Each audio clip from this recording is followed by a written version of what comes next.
১৯০১ সালে ২৭ জুলাই চট্টগ্রামের বাঁশখালী উপজেলার শেখেরকিল ইউনিয়নের এক সম্ভ্রান্ত মুসলিম পরিবারে জন্মগ্রহণ করেন শাহ সুফি আলহাজ মাওলানা এলাহি বক্স রাহিমাহুল্লাহ আলাইহ।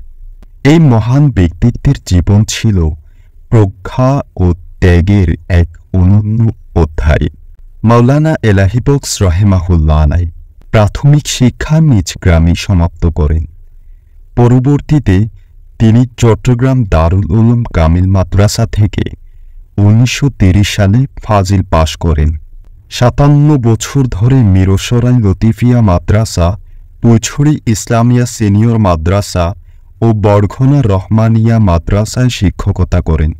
ধর্মীয় শিক্ষা ও তাসাউফে তার দক্ষতা ছিল অভূতপূর্ব।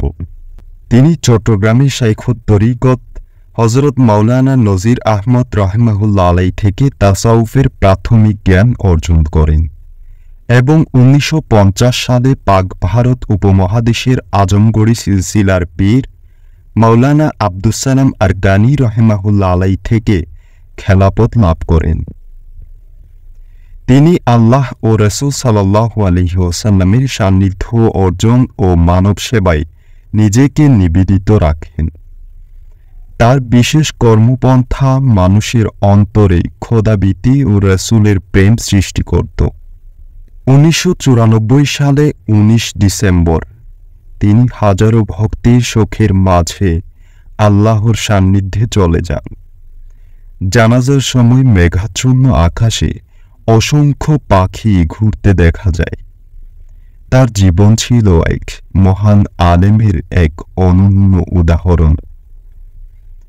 আল্লাহর রহমতে শাহ সুফি আলহাজ মাওলানা এলাহি বক্স রাহিমাহুল্লাহ আলাইহ আজও আমাদের হৃদয়ে জীবিত। তার পথ অনুসরণের জন্য আল্লাহ আমাদের তৌফিক দান করুন। আমিন।